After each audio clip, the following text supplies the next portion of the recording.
Those who do not overcome in little things will have no moral power to withstand greater temptations. Welcome to Kaalamang Pangkalusugan. Good afternoon, Doc. Good afternoon. And good afternoon din po sa ating pong mga manonood at tagapakinig po, especially po sa Adventist World Radio. Maraming salamat po sa inyo pong pagtangkilik ng Kaalamang Pangkalusugan. Alam niyo po, napakaganda po ng simula po natin dahil totoo nga po na ang lahat po ng mga tao na hindi mapapanagumpayan ang mga maliliit na bagay ay mas mahihirapan na magkaroon po ng kapangyarihang moral para magkaroon tayo ng pananagumpay sa atin pong mga pagsubok sa buhay. Kaya sa atin pong pasimula, tayo po ay manalangin. Mapagmahal po naming Ama, Diyos na makapangyarihan po sa lahat, maraming salamat po Ama sa inyo pong kabutihan, sa inyo pong pagmamahal sa bawat isa po sa amin. Dalangin po namin Ama ang banal na Espiritu na sumaamin sa araw pong ito. Nawa po ay magkaroon po kami Panginoon ng karunungan, ng kalakasan at higit po sa lahat Panginoon ng paninindigan na sumunod Panginoon sa 8 utos ng pangkalusugan. Alam po namin Ama na kami po ay mahina bilang isang tao. Ngunit kung kami po Panginoon ay magpapasako po sa inyo, kami Ama ay mananagumpay sa kahit na ano pong pagsubok dito po sa sanlibutan. Kaya nananalangin po kami Ama ng taimtim sa inyo na tulungan niyo po ang bawat tagapakinig at taga-subaybay Panginoon ng Kaalamang Pangkalusugan at nawa po ang programa pong ito, ang ministry na ito Panginoon, ay maging sangkap Panginoon upang ang bawat isa po sa amin Panginoon ay makaranas ng buhay na walang hanggan. Salamat po ng marami Ama sa lahat po ng pagpapala. Patawarin nawa po kami Ama sa lahat po ng aming mga nagagawang pagkukulang dahil ang lahat po ng ito ay aming hiling at dalangin sa matamis na pangalan ni Jesus. Amen. Amen. Muli po mga kaibigan, binabati po namin kayo ng isang magandang hapon sa lahat po ng tagapakinig, taga-subaybay ng Kaalamang Pangkalusugan. Alam niyo po, napakabilis po talaga ng panahon and we have 180 episodes already. And right now, we would like to thank yung ating pong mga tagapakinig for those listening in 89.1 FM. Magandang araw po sa inyo. Gayon din po sa Adventist World Radio 360. Ganon din po sa Hope Radio ng 94.1.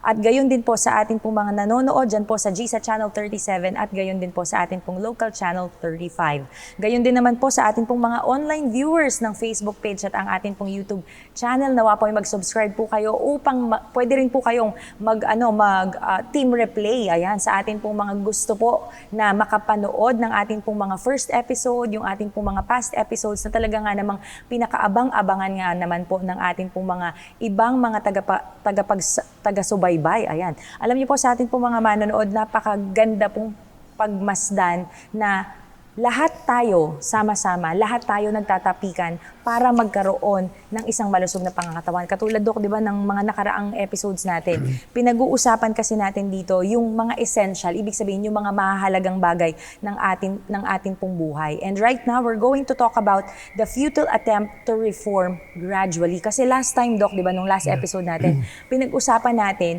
yung dapat pala hindi unti-unti. Hindi pala dapat binibaby natin yung pag-vegetarian natin or yung pagbabago natin, yung reforma sa atin pong kalusugan, sa atin pong pag-uugali. Ang pinaka-importante po sa lahat ay dapat tuloy-tuloy at biglain na natin kasi kung mahal natin ang Panginoon, di ba? Yung liwanag diba? kasi, to be honest, the moment na naintindihan mo yung benefit o yung value ng liwanag na ipinagkaloob ng Panginoon sa tao, then doon ka magkakaroon ng idea, ganun pala to. Katulad nung nadinig ko yung 2,000% ang ini-increase ng stem cell. Sa pagitan ng pagkain lang ng twice a day. Kaya sabi ko, good news to ah. Siyempre, kahit pa paano, ngayon ko lang naisip na sa science pala, merong ganung uri ng beneficyo. Nakatipid ka na, lulusog ka pa. Na kung tawagin nila, kung may mga extra fats ka, kung 16 hours yung fasting mo, atakihin ng katawan mo, iti-turn yung stored fats mo into energy. Totoo, Dok, di ba? Kaya mangyari, magiging yung katawan mo, magiging ideal. Lalakas ang immune mo, at the same time, talagang yung normal weights mo, ma-reach mo. Yes. Alam mo, Dok, sinabi mo yan, alam niyo po sa atin po mga manonood, minsan po kasi, or madalas ang iniisip natin, kapag malusog ang isang bata, healthy siya. Or malakas kumain ng isang bata, healthy siya, Dok, di ba? Pero ang hindi natin alam pala, na even yung mga batang payat, mas malusog pa sila doon sa talagang mataba or malusog na bata na ini-expect natin. Ngayon, nasa YouTube na eh. Marami na yung gumagamit ng word na kung tawagin nila intermittent. Eh dito, kay Miss White, ang sabi dito, I eat but 2 meals a day and still follow the life given me 35 years ago.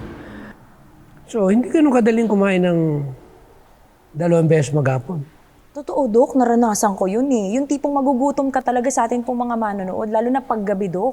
Kasi sanay tayo na kumain ng 3 meals a day.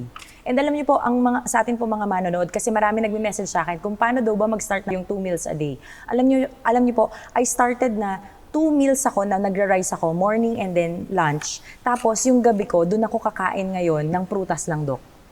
Ganon yung ginawa ko for a month. Tapos nasanay na siya. Pero nakita ko sa development ng pagkain ni Mrs. White, hindi siya binigla ng Panginoon eh. Di ba, Unti-unti. yung dati gumagamit siya ng Dairy. milk. Tapos egg. Yes. And then later, pinakita pa rin niya na hindi na rin. Kaya maganda pagbabasa tayo ng Spirit of Prophecy, lahatin natin. Yes. Kasi baka huminto ka dun sa pwede pala ang milk eh. Eh ang milk ngayon, di naman pwede mong compare nung araw eh. Totoo, Dok. Di ba? Baka iba na yung knowledge ngayon. Saka isang ibigay ko ng tuon, total pinag-usapan natin dito yung indulge appetite. Eh, isa sa mga bagay na napakahalaga natin laging bibigyan ng daan, yung halimbawa ni Daniel. Ibig ko lang basahin mo itong mula dito hanggang dito. Sa ating po mga manonood, nais po namin ibahagi sa inyo ang nakasulat po sa Counsels on Diet and Foods. Daniel's parents had trained him in his childhood to habits of strict temperance. They had taught him that he must conform to nature's laws in all his habits. May nature's laws na ha, during that time. Yes. 605 BC. That his eating and drinking had a direct influence upon his physical, mental, and moral nature, and that he was accountable to God for his capabilities, for he held them all as a gift from God, and must not, by any course of action, dwarf or cripple them. As the result of this teaching, the law of God was exalted in his mind and reverenced in his heart. During the early years of his captivity, Daniel was passing through an ordeal which was to familiarize him with courtly grandeur, with hypocrisy, and with paganism. A strange school indeed to fit him for a life of sobriety, industry, and faithfulness, and yet he lived uncorrupted by the atmosphere of evil with which he was surrounded. The experience of Daniel and his youthful companions illustrates the benefits that may result from an abstemious diet and shows what God will do for those who will cooperate with him in the purifying and uplifting of the soul. And they were an honor to God and a bright and shining light in the court of Babylon. In this history, we hear the voice of God addressing us individually, bidding us gather up all the precious rays of light upon this subject of Christian temperance and place ourselves in right relation to the laws of health. Ang tanong ito, sino nag-train kay Daniel? Parents niya, Dok. Magulang. Ngayon, bilang mga magulang, kung gusto nating maging katulad din Daniel, ni Shadrach, Meshach, and Abednego, ang ating mga anak, bilang mga magulang, part natin talaga na maging stricto tayo. Minsan ngayon, pag stricto ka, parang pakiramdam, masyado kang mahigpit eh. Totoo, Dok. Eh, paano kung talagang nakakasama naman talaga sa katawan? Alangan namang ibibigay mo sa anak mo. Saka nakakatuwa nito, ang sabi rito, Daniel's parents had trained him in his childhood, to habits of strict temperance. Pag sinabing strict temperance, ibang usapan na yun. Stricto yan. They had taught him that he must conform to nature's laws in all his habits. Eh, ano ba yung nature's laws? Walang utos ng May pangkalusugan. ito sa felt na during 608 BC, 605 BC. Yun. Inuulit lang natin ito na binigay na kay Ellen G. White noong 1863. Yes. Kaya napaka-bless tayo mga Seventh-day Adventist. Kasi may 8 laws of health tayo. Totoo, Dok. Iba, walang pakialam eh. Puyat ng puyat eh. Yes, that's really true. Saka ang kinakain nila eh, talaga ng puro animal material. Eh, isang sample ito kay Daniel.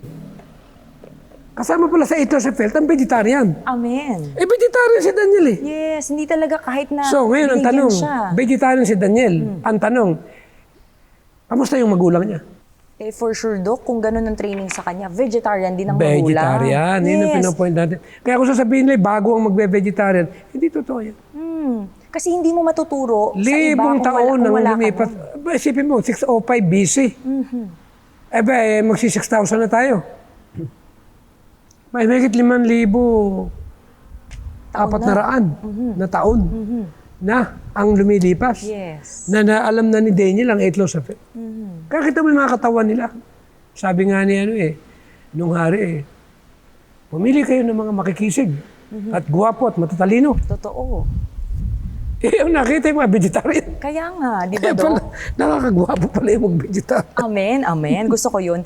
Dok, sama mo naman yung magaganda. Nakakagwapo at nakakaganda. Ayan, nakakaganda. Ayun, di ba? Kailangan ganun tayo. Yun ang pinupoint Equal. natin dito, pinag-usapan natin dito. Huwag na tayo magtalo. Yes. Ang pag-usapan natin dito, kung ano yung dapat nating maisagawa. Totoo, Dok. Bago man lang tayo humarap doon sa tinatawag na mabigat na pagsubok, na kung tawagin image of the beast. Yes. Totoo. Noong araw meron. Oo. Yung golden image. Yes. Ngayon, image of the beast. Aba, bago tayo humarap dyan, kailan vegetarian ka? Totoo, Dok. Bakit? Baka hindi mo kayanin. Totoo yan. Alam mo, Dok, saying that sa atin pong mga manonood, kasi nakakatuwang isipin na yung example ni Daniel, kailangan nating sundin.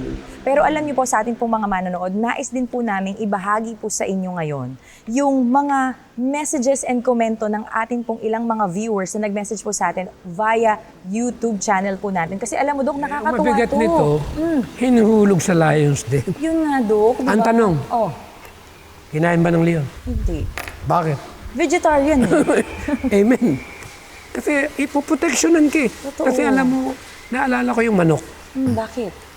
Nagpunta kami ng Infanta Quezon. Nung wala pa ako, yung mga manok, umaalis dun sa mga Saan? nakaupong tambay, yung mga tao. Siyempre, may mga tao. Ay, opo. Nung dumating, umupo na ako dun sa pinaka-upuan kasi labas ng bahay eh. Bubulang yung bahay. Nagtatawa yung mga manok, lumalapit sa akin. Para bang hindi takot. Yung pala, nararamdaman ng manok kung kinakain mo sila. Uy, grabe, Dok, no? Parang para sa atin po mga manonood, di ba? Parang pag minsan talaga kailangan, Mga ibon niya eh. Pag binuksan namin yung bintana eh, pumapasok sa loob ng bahay eh. Tuwan-tuwa sila, inaawitan pa kami. amen. Siguro nalalaman nila kung sila titiradurin o kaya naman Totoo, Dok, lulutuin. kung kaibigan ba? Kaya siguro, okay ito. Oo. Ito yung dapat natin puntahan. Mga hindi nakikialam ng buhay natin yan. Totoo, Dok, di ba? Sama-sama Siguro tayo. yung leon, kasi siguro mukhang hindi binibira nito yung mga karne. Hindi natin kakompetensya ito. Huwag natin pakialaman ito. But anyway, nakakatuwa. Isipin mo yung iningatan ng Panginoon. Yes, totoo yan, Dok. Alam mo, Dok, no? Hindi lang yun. that- Nung nilagay ba sa apo yung tatlo? Si Shadrach, Meshach, and Abednego. Nasunog ba? Hindi, Dok. Ligtas sila. Yun yung tinatawag na may kasamang kalusugan. Amen. Amen. Kasi hindi mo kayang tayuan ng isang bagay. Pag may problema ka dito, Totoo, Dok.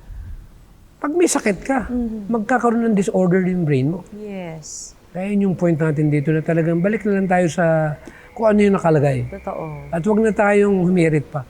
Paramihin natin ng mga 70 Adventists na maging vegetarian. Amen. At para lahat tayo masama doon sa magla-loud cry. Laging tatandaan natin, ang loud cry na ibibigay ng pabalita ng mga anak ng Diyos ay may kasamang pangkalusugan. Amen. Amen. Na ang pangkalusugan na kanilang ibibigay, na pamantayan, 8 laws of health. Paano mo naman ibibigay yung utos ng pangkalusugan? Lalo-lalo na yung unang pamantayan. Yung vegetarian, yung back to original diet, nutrition. Kung hindi mo naman naranasan. Totoo, Dok. Ang hirap nun. At paano mo naman sasabihin na maganda yung mabulutan tayo ng muscle tissue, tumibay ang ating buto. Kung makikita sa katawan mo, payat-payat mo. Hindi lang payat, kundi yung malambot na yung balat mo. Totoo, Dok. Wala nang muscle. Umuugo yung braso mo. Tapos sasabihin mo, ano ka? Tumusunod ka. Oo nga. Ha? Tapos makikita nila, malalalim na yung mga eye bag Totoo din. dahil kulang sa tulog. Yes. Ay nako, anyway, pasensyahan na lang. Hindi pa uli. Totoo, Dok. Meron pa tayong, kaya pa. Kaya pa, ayan. Thank you so much, Dok.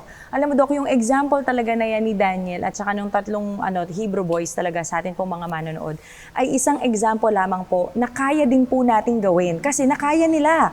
Now, I would like to share din po sa atin po mga manonood ngayon, yung atin naman pong mga online comments galing po sa atin pong mga YouTube na mga viewers po, katulad po ni Jonisha Salakan. Sabi niya, Amen. Watching and listening always sa inyong napakaganda at napakalinaw na pagpapaliwanag sa health reformation na tinatalakay nyo tuwing hapon ng Sabat. At na-bless po ako ng sobra sa tulong ninyo at lalo sa Panginoon na naka 1 year na rin po ako na hindi kumakain ng karne. Maraming salamat po, Sister Jonisha, and we will include you po sa atin pong mga prayers na talagang hindi tayo mag-backslide na maging vegetarian, and we will continue po na maging vegetarian until Jesus comes. Kasi pagdating dun sa langit, wala na pong choices doon ng flesh meat, kundi lahat po tayo, puro prutas at gulay na lang po, mani, ganun po yung kakainin natin. And another thing, sabi naman ni Lou De Asi, sabi niya, Amen. To God be the glory and happy weekend everyone. Gayon din naman si George Ako, sabi niya, watching from Virac. Salamat sa kaalamang pangkalusugan. Maraming salamat din po. Gayon din si June Botabara, sabi niya, watching in Bacoor City. At ganon din si Luz Cornejo, sabi niya, praise God. God bless po sa inyo, Sister Gladens and Doc Tam. And someone is actually watching us from Leyte. Hello po sa inyo dyan, sabi ni Sonia Eating. Ayan po. Also, from Malolos, Bulacan, si Beth Fadri. Ang nag-message po sa atin ay si Columbina Fadri. Ayan. I think the same po yung account nyo. No? Hi, Doc Tam and Ma'am Gladens Panuelos. Happy Sabat po. Happy Sabat din po sa inyo and thank you so much po. Gayun din naman po si Sister Mirna. Sabi niya, watching every Sabat from Pattaya, Thailand. Saying, thank you so much po. Sa Wadikap, yan lang ang tanging mababati ko sa inyo.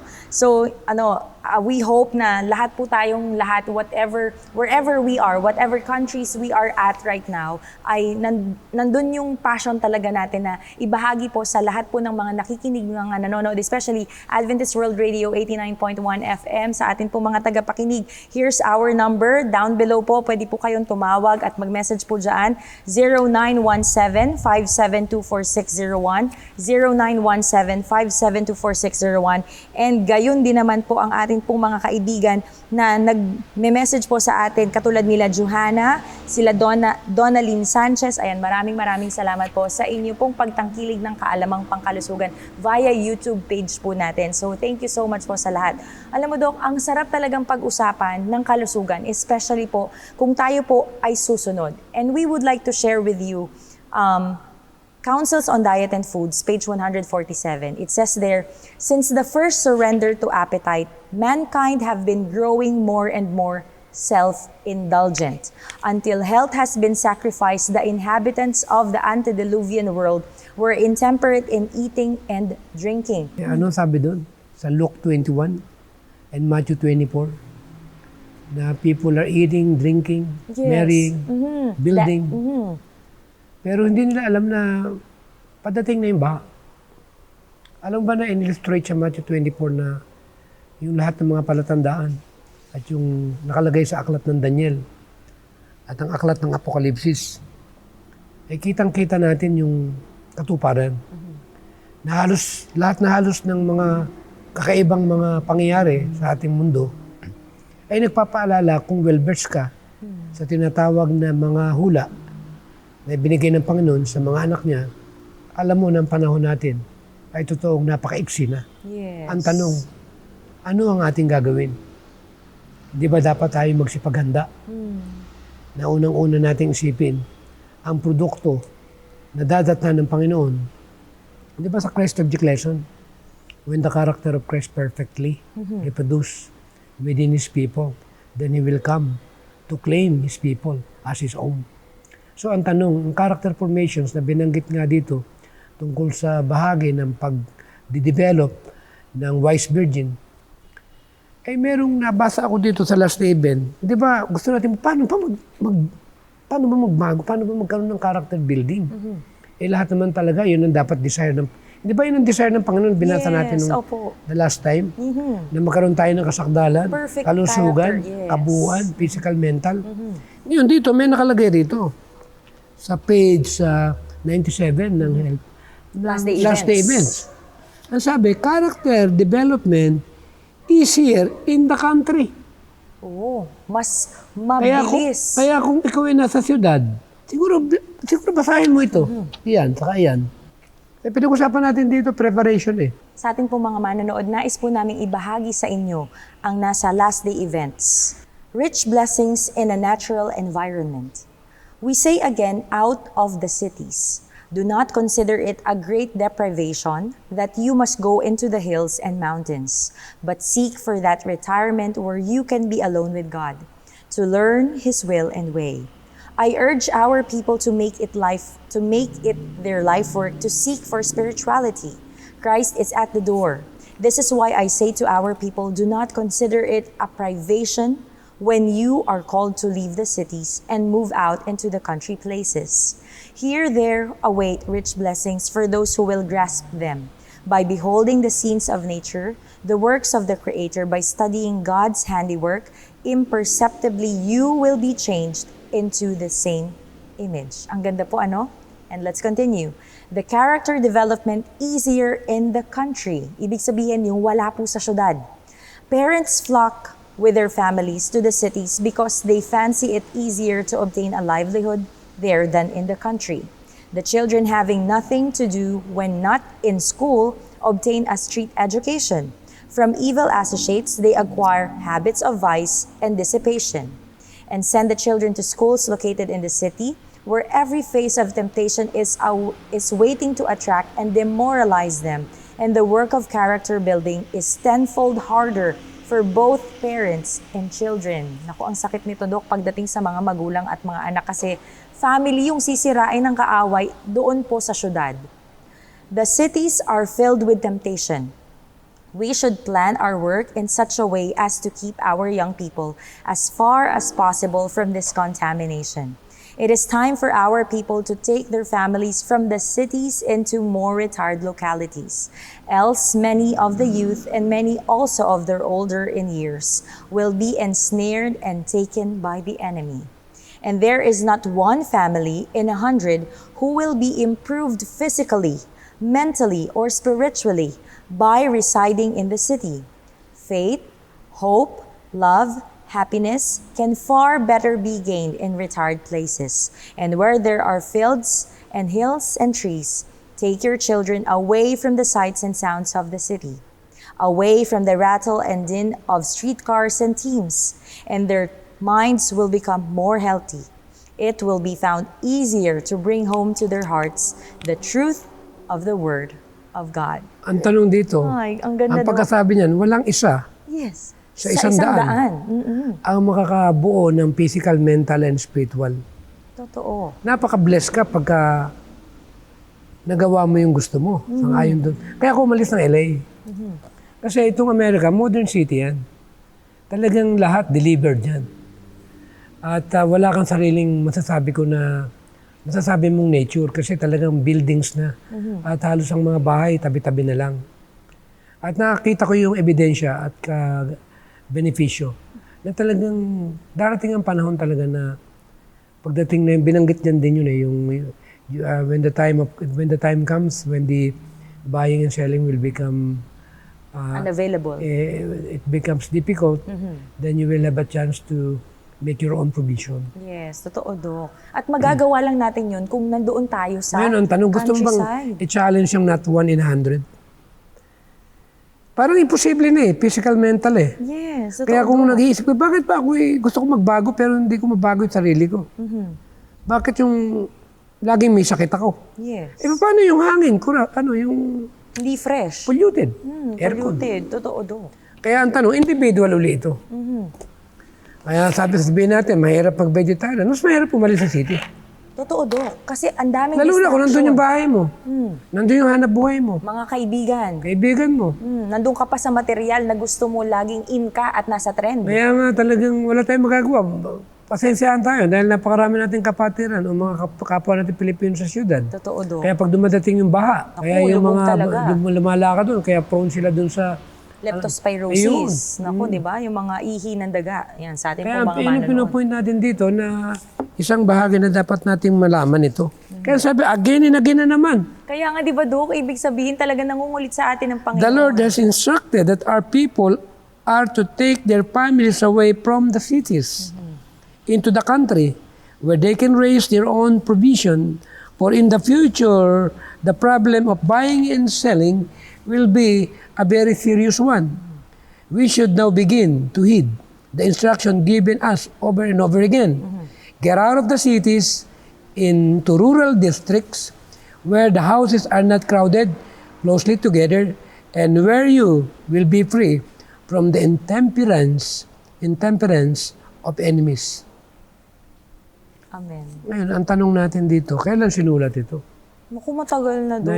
1904. Yes. Ilang taon na yan? Grabe.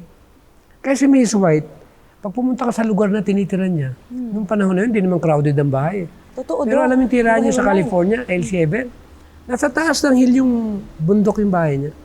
Walang kapitbahay. At puno ng prutos yung ibaba ng bahay Bakuran niya. niya. Mm. Grabe, Dok, no? Kaya sariwa-sariwa yung hangin niya. Yes. Alam mo, Dok, ngayon ko na-appreciate yung pagdala sa amin ng father ko at ng mother ko sa province. Kasi we were actually converted in Bicol region. Sa mga taga Bicol po dyan, yes po, Bicolana po si Sister Gladens and also Ilocana din po. But hindi po ako nagsasalita ng Ilocano. Ang alam ko lang po ay napintasnak. Ayan, sa atin po mga manonood.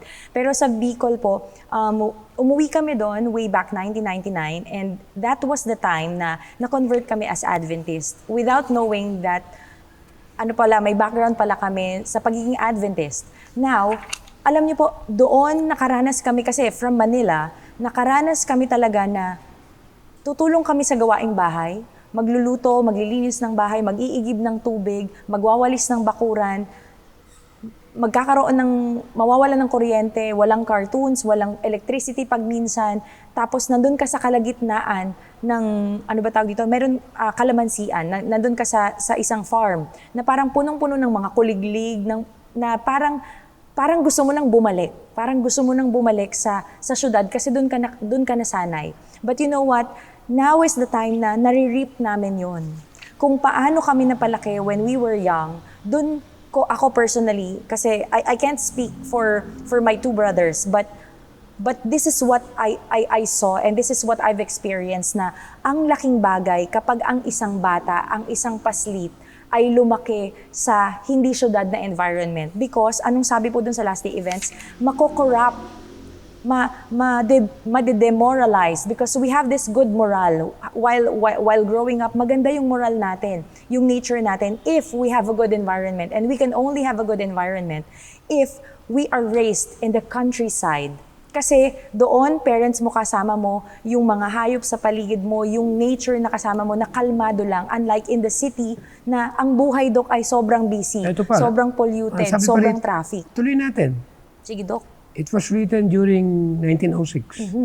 Evangelism 27. I am bidden to declare the message that cities full of transgression and sinful in the extreme will be destroyed by earthquakes, by fire, by flood.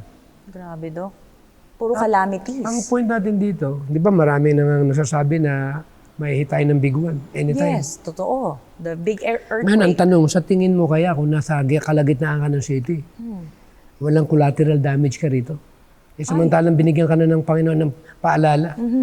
Naku, Dok, walang exempted. Pag nasa city ka, lahat yun mararanasan natin sa atin pong mga manonood. Kaya ang point ko rito, kaya umalis ako ng LA. Sabi ko, Panginoon, pinagtatawanan ako ng mga kaibigan ko eh. Sabi lang, ganda ng buhay niyo. Bakit uuwi kayo? Sabi ko, mas gusto ko na yung, kasi nabasa ko nga ito. Sabi ko, mas gusto ko na yung sa probinsya. Yes. Kaya dito ako napunta na Antipolo. Kasi almost 30 years ago, Bundok na bundok pa talaga. nakita namin to. Walang ka-traffic. Yes. Saka malapit lang yung outpost ko sa Metro Manila. Yung tinatawag na Pasig. But anyway, hindi naman natin binabanggit ito para hatulan yung mga taga-syudad. Totoo, Dok. Pero paano kung dumating yung earthquake, yung baha? Yes. Paano ka tatakbo? Sunog. Lalangoyin? Mga sunog. Totoo, Dok. Kasi Eh, may tabi-tabi binanggit ang dito. bahay.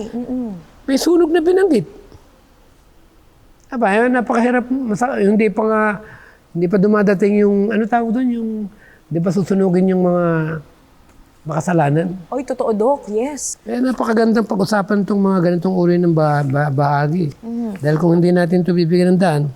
At ang sabi pa, as we near the close of this earth history, we shall have the same calamity repeated in other places.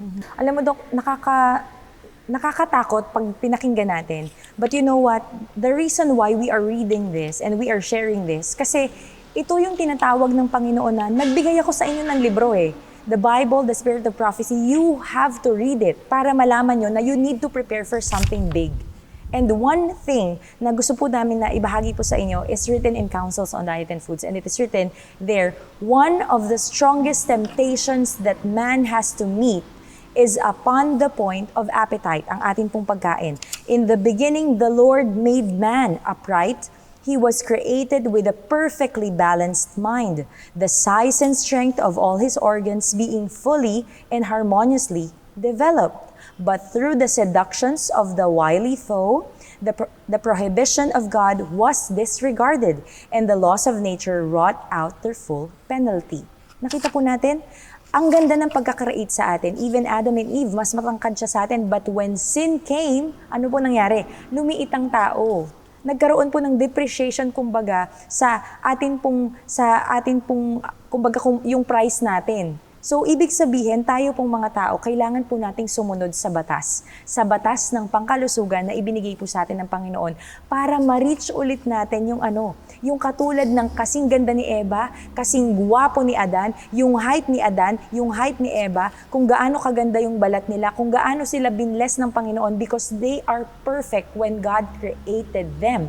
So alam mo, Dok, ito talaga yung isang bagay talaga na na talagang kailangan nating pagtuunan ng pansin because the strongest temptation that man has to meet is upon the point of appetite. Kasi dito tayo magiging maganda. Dito tayo magiging physically fit. Dito tayo magiging ang tawag dito, yung disposition natin in life, yung ating brain, this is one of the key factors kung paano tayo makakapag-isip ng maayos, makakapag-desisyon ng maayos, and this is one of the best choice na dapat gawin natin na ang pipiliin kasi natin ng Panginoon. That's why we need to choose the best for this temple. The temple of the Holy Spirit is our body. Di ba, Dok? Kaya pag pinag-usapan natin itong mga bahagi na napaka-importanting dapat nating maintindihan, sinimula natin kanina kay Daniel kung paano nag-overcome ng appetite na tinrain ng kanyang mga magulang. Pero kung titingnan naman natin ng training ni Moses, hindi naman siya agad-agad dinala ng Panginoon sa ganung uri ng ministeryo eh. Yes. 40 taon siya munang nag-training sa bundok. Ang haba nun, Dok. Sino ba naman ang gusto? Marami yung gusto agad, laban agad eh. Ang tanong, ready ka ba? Iniready muna ni Moses yung sarili niya. Kaya sa bundok, doon niya nalaman sa nature. Kaya yung physical aspect niya talaga na-prepare niya. At yung environment niya, yung hangin na tinitira niya. Tinanggal siya ng Panginoon sa isang lugar na alam niya na yung environment na yun magbibigay ng hindi magandang impluensya. Ang tanong, gaano nakatagal tayo naka-experience ng country living? Oy, totoo, Dok, diba? Tila Joseph, sa country nakatira yan eh. Yes. Tila Enoch. Samantalang kalusugan natin ang nangyayari pati dyan, yung kinikita mo, napupunta lang doon sa hospital. Totoo, Dok, diba? Kaya itong mga libo-libo nating mga kababayan dyan sa Kamaynilaan, marami namang murang-murang lupa sa kabundukan.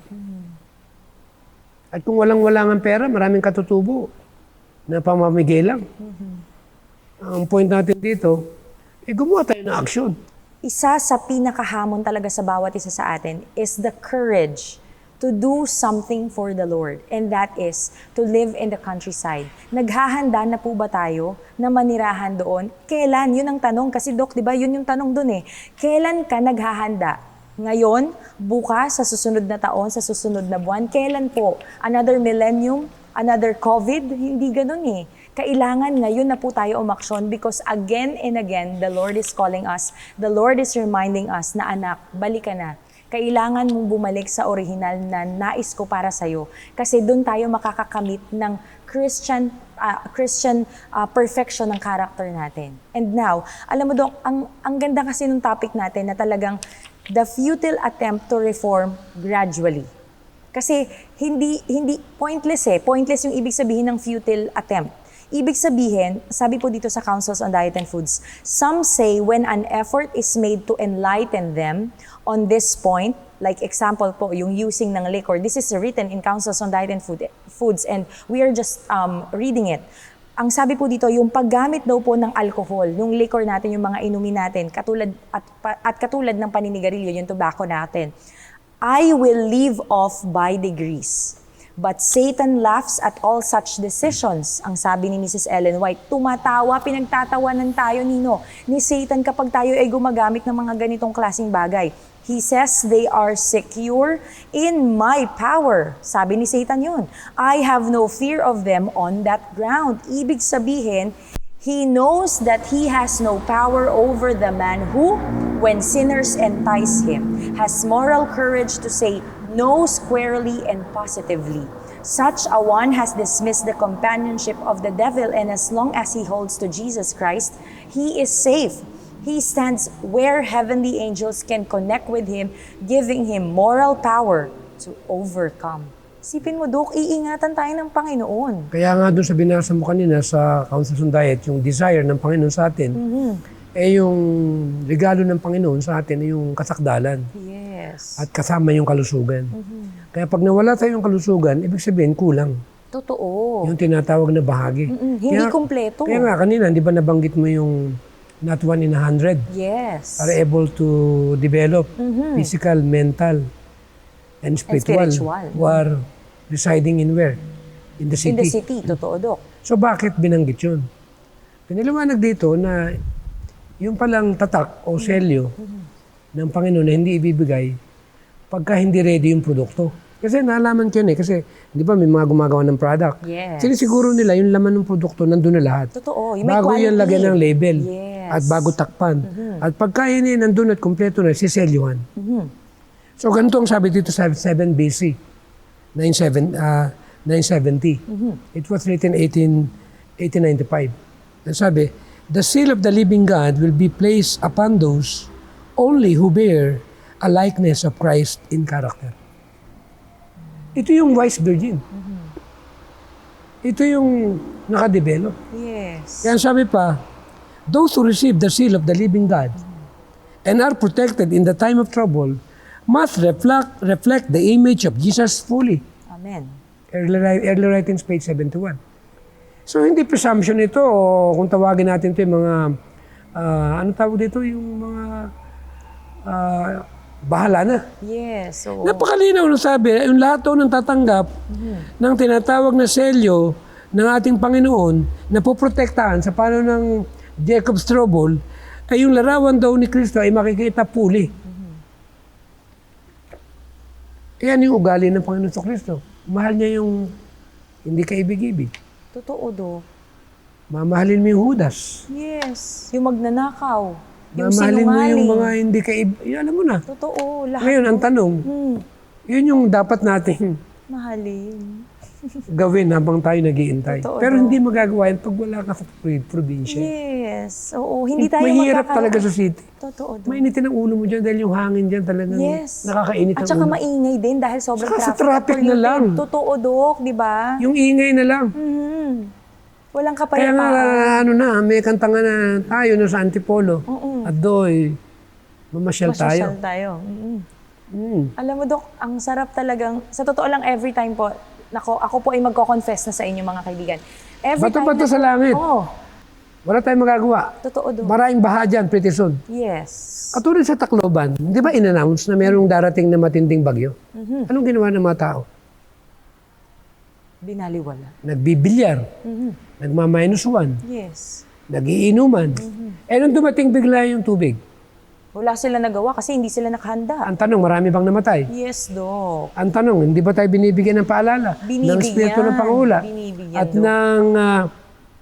ng ating government. Di ba government Yes. na nagbibigay ng paalala? Every time talaga na ang Metro Manila magkakaroon po ng mga problema, example yung atin pong yung PVOX, dahil yung tungkol sa mga bulkan natin na nag-erupt, and also yung atin pong mga baha, di ba, sa atin pong yung weather forecast natin, talaga nag-i-inform po sila. And just like God, nag-i-inform ang Panginoon sa atin to prepare for something big. Kasi hindi po biro ang malubog sa kumukulong langis. Grabe, Dok. Talagang lapnos yung balat mo kasi matalsikan ka lang ng mantika na kumukulo dahil magpipirito ka. Ay, sobrang sakit na. What more, yung buong katawan mo, lulubog ka doon. Pero si Paul nilubog sa mantikang kumukulo eh. Totoo din yan, Ang tanong, Dok. tinablan ba? Hindi, Dok. Ganun pagka tayo nasa Panginoon. Totoo din, di ba? Sa atin pong mga manonood. Alam niyo po kasi, buuin ko lang, Dok, no, kasi nabanggit ko kanina Alam ba na... yung si Paul? Yung lugar ng mga nilalakaran niya, 1,000 kilometro eh. Yes, kasi Kaya yung yung uso before. Philippi, kung titignan mo yan, yung Thessalonica, Yes. yung Corinthian, mga ganyan. Alam mo ba, linggo, buwan ng kanyang, Tinatahak talaga para maglakad, para magpunta sa iba't para ibang lang lugar. makapag-ministry. Yes. Kaya ngayon, ang point natin dito, ngayon nakakotse pa. Nalilate pa sa church. Totoo, Dok. Aba naman, manong pagdating ng 8:30, Nasa church ka na dapat. nasa church na, ang katuwiran nila, traffic, di agahan mo. Totoo. Sinisi pa yung traffic Hindi sa ka naman kanila. naglalakad. Totoo din, Dok. Di ba kuminsan, nung araw kami sa probinsya, yung church namin, siguro mga 3 kilometro. Mula dun sa lugar namin, dun sa Linawan. Kami sa Barrio Bulak. Nilalakad namin yan. Pero magtataka, hindi kami nahuli. Uy. Ibig sabihin, Dok, Naglalakad kami, nagtatanggal ng sapatos dahil naglilimbaw kami sa bukid. May amarsiko. Kaya inaangat namin yung pantalon namin. Pero pagdating sa church, hindi kami huli. aba. Ganun katindi yung mga magulang namin nung araw. Ngayon, di auto na. Ano pang may kakatuwiran natin? Wala nang excuse. Kaya kung ako yung tatanungin, ito na yung time na revival and reformation. Yes. Kung gusto mong maligtas, ibigay mo na ngayon. Totoo, Dok. Or else, later, maybe too late.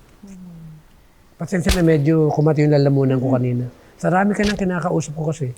Kaya kung minsan talagang yung boses ko medyo hindi na ganun ka-quality. Alam mo, Dok, kasama yan sa paglilingkod eh. Kasi alam niyo po sa atin po mga manonood, Hindi ako makahinto eh dahil buhay ko na to eh. yes, totoo yun, Dok, di ba? Iba kasi kapag nasa puso natin ang ministry, whatever we are doing or kung ano man yung mga pagsubok na meron tayo sa atin pong mga manonood, lahat po ng yan, lulunukin na lang natin. Lulunukin na lang ni Doc, lulunukin ko na lang yung pagod, yung puyat. Kasi ministry yan eh. And this ministry, I am really praying, Doc, na this ministry is until Jesus comes. Actually, yung loud cry nga kasama ito eh. Itong health ministry, itong medical ministry work. Kung paano turuan silang kumain, kung paano sabihin yung, hindi naman mahirap eh, ituturo mo yung huwag kumain ng merienda. Papaliwanag mo ano yung dahilan kung bakit hindi maganda sa katawan. Ituturo mo yung huwag kumain ng late na. Alam mo, meron akong testimony, hindi ako mahiya, bakit? Hindi pa naman ako sakdal eh. Opo. Siyempre, vegetarian.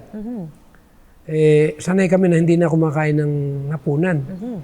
Nagpunta ako sa Union. Hindi ba naisip namin kumain dun sa Sa isang vegetarian restaurant. vegetarian restaurant, Japanese. Masarap naman talaga. Matagal na akong hindi naghahapunan. Isang bowl na soup. Madami yun. May sabaw pa. Oo. Tapos mayroon pang ibang extra. Pag uwi ko ng bahay, di malayo naman ang biyahe, pabalik. Noong hating gabi, mga bandang alas 2, alas 3, binabangungot ako. Hirap na hirap ako. Gusto kong gisingin ako at biguyugin ng misis ko. Hindi naman siya basta ba gising. Biglang may sumigaw daw. And sabi, Dok, ang lakas. Nagising siya. Nakita niya ako ngayon na nag-i-struggle. Nilapitan niya ako, inaalog niya ako. Ewan ko, nakwento ko na sa iyo to. Hindi pa, Dok. Ngayon pa lang. Inaalog niya ako hanggang sa nagising ako. Hanggang sa tinanong namin yung bantay o gwardiya na malayo naman doon sa kwarto namin. So, tinatawag mo ba kasi ito kaninang madaling araw? Mga bandang 2:30, 3 o'clock? Wala po, hindi po. Kaya ang miss ko umiiyak. Ang sabi niya sa akin, napakalakas mo naman sa Panginoon. Ang lakas si Carong nadinig ko. At akala ko, misis lang ang nakadinig. Nadinig na rin ni Gabe. Yung Dok. Buti naman yung anghel na yun. Hindi man ako karapat dapat tawagin na Dok. Pero Dok ang word na nadinig ng mga anak ko. Totoo, Dok, di ba? So yun yung point na sabi ko, mahal talaga ako ng Panginoon. Talagang ayaw niya ako. Kaya nagkaisip tuloy ako, ayoko na kumain na talaga ng hapunan. Mula ninto ko na. Kumamatay lang ako. Just imagine, vegetarian ka. Tapos kilalang kilala, Dr. Tam, nagtutulong pang kalusugan. Tapos biglang napalitaan nila, namatay sa bangungot. Totoo, Ay naku, napakasakit na kamatayan niya. Totoo, Dok, di ba? Alam mo, Babagsak ang ating standard. yes. Sasabihin nila, si Dr. Tam vegetarian, binangungot eh. Eh baka wala na mag-vegetarian. Totoo, Dok. Kung nangyari yun. Kung nangyari yun. Yes, kung pinahintulutan ng Panginoon. But I think the reason why the Lord wanted you to share this and the Lord paved the way. Meron pa akong kukwento sa iyo kasi panalangin lang talaga yun. Totoo, Dok. Nagpunta kami ng Tarlac. Eh, napahaba yung lecture, kwentuhan. Nauwi kami late na. Middle of the night. Sa NLEX kami. Ala akong driver. Eh, kailangan mo huminto ba naman yung auto ko doon sa kalagitnaan ng NLEX? Eh, madilim. Sabi ko, ano naman ang gagawin natin? Hindi man ako mekaniko. Hindi magpalit nga ng gulong. Hindi ko pa nagawa eh. Nanalangin ako. Sabi ko, Panginoon, hindi naman pang sarili yung lakad namin eh. Napunta naman kami doon kasi nag-lecture kami. Bakit ngayon pa nasira ito? Parang ang panalangin ko parang bang urgent. Na alam mo, pagka alam mo naman siya lang naman ang pwede kong malapitan. Dahil kawawa naman yung miss ko, ako pagod din. Pag mulat ng mata ko, biglang may nakita ko sa kaliwa na dalawang lalaki. Ang sabi ng dalawang lalaki, buksan niyo yung hood at i-check ko namin. Di binuksan yung hood. Aba, ala pang 10 minutes, 5 minutes. Pa-start yun na po, under na po yung makina niya. Pina-start namin, umandar. One click. Makakarating na po kayo sa pupuntahan ninyo. Nung umandar na yung sasakyan, nililingon ni Mrs. at nililingon ko yung dalawang lalaki kung saan pupunta. Biglang nawala. Grabe, Dok. Ang tanong, paano na timing? Na ganung oras may dalawang lalaki ron? Hanggang ngayon, pag naalala ko yun, tumataas ang balahibo ko. Doon ko nakita na pag may problema ka, huwag kang mahiya sa Panginoon. Amen. Humingi ka ng tulong. Amen. Marami na akong kasong ganyan. Tinutukan ako ng baril. Anytime pwedeng kalabitin. Nanalangin lang ako sa Panginoon. Tulungan niyo po ako, Panginoon. Ligtas niyo po ako. Hindi natuloy. Kinuha lang yung wallet ko, inabot ko. Ay, marami kong kwento, kaya lang hindi yan ang ating lecture ngayon. Yes. Ang aking pinupoint dito, kahit karamdaman pa yan, ang misis ko nagkaroon din ng problema sa breast. Pero sa pagitan ng panalangin, inilid niya kami sa librong to. At itong aklat na ito. At mga other books. Nung nagbago ng lifestyle ng misis ko, nawala yung bukol niya.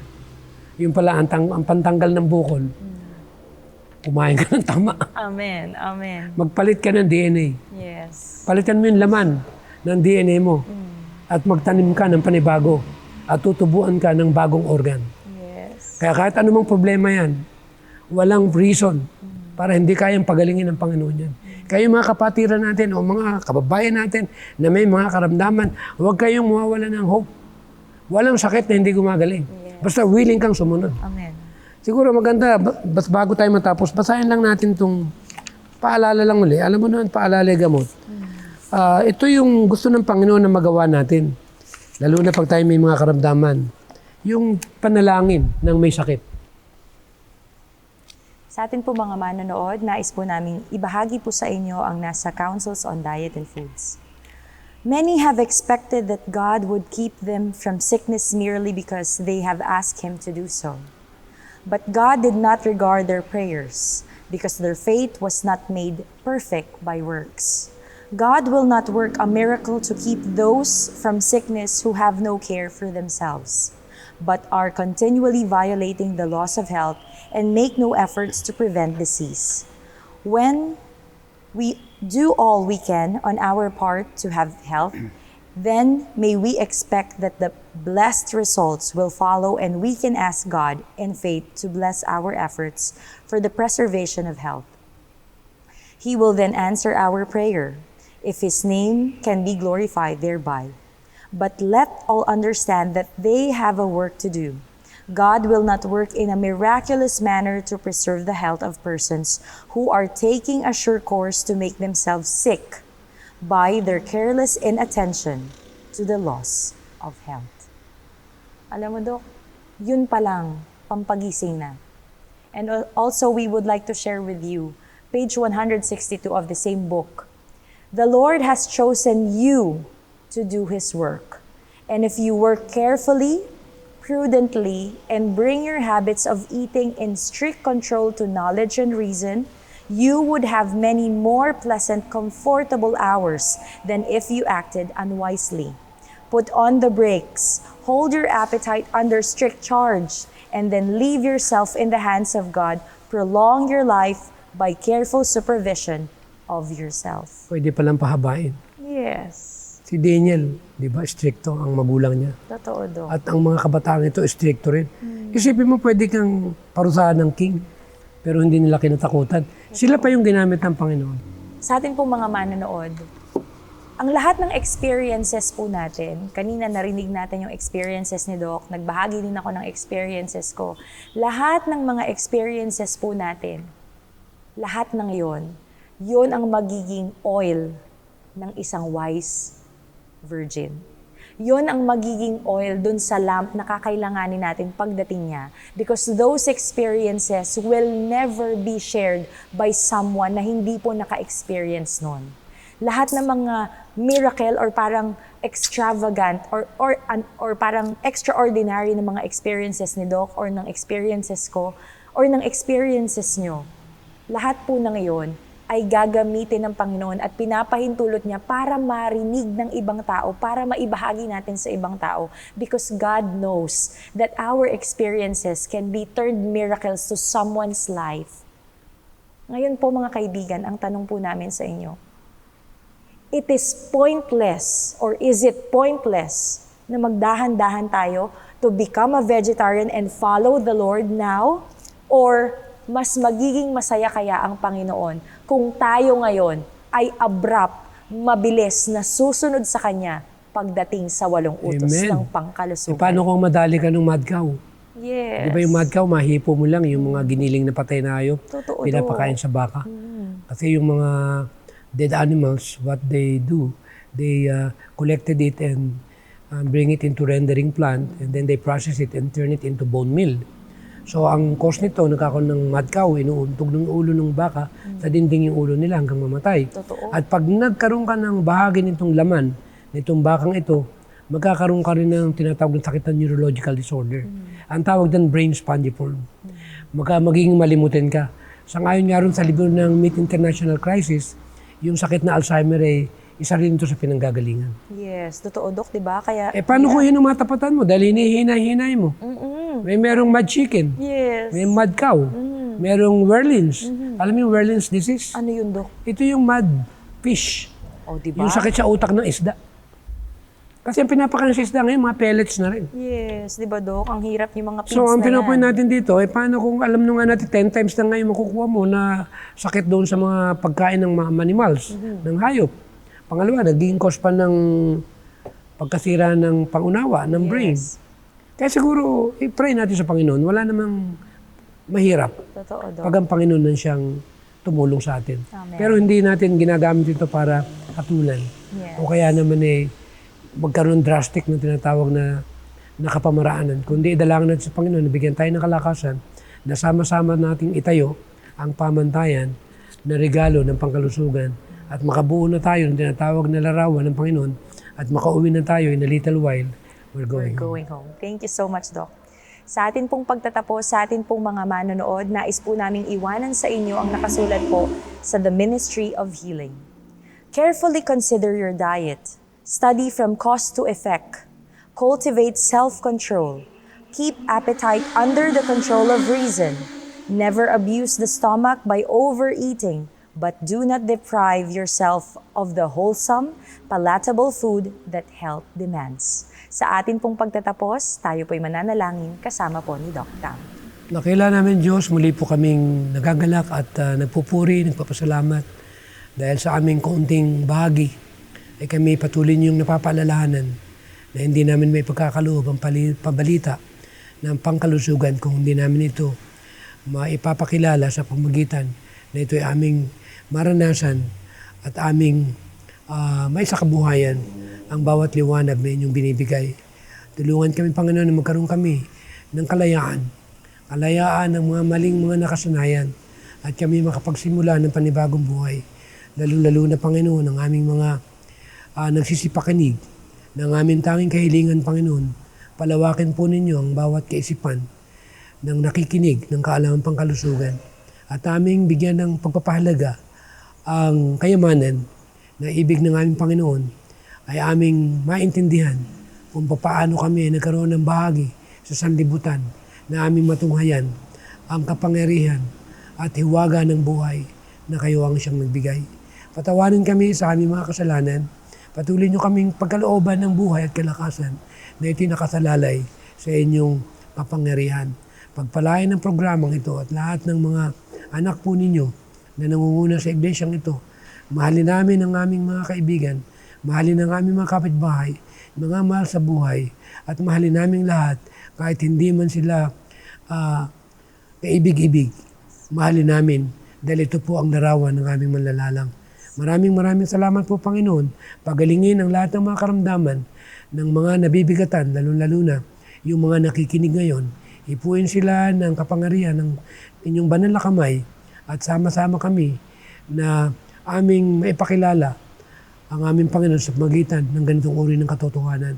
Maraming pong salamat, Panginoon, sa pagmamahal at pagdinig sa lahat ng aming kahilingan sa pangalan po ng aming Panginoong Jesus. Amen. Muli po mga kaibigan, samahan niyo po kami 4:00 pa rin po ng hapon next week, tuwing Sabado po dito po sa Hope Channel North Philippines. Muli po ito po si Gladens Panuelos, kasama pa rin po si Doc Mateo para sa Kaalamang Pangkalusugan.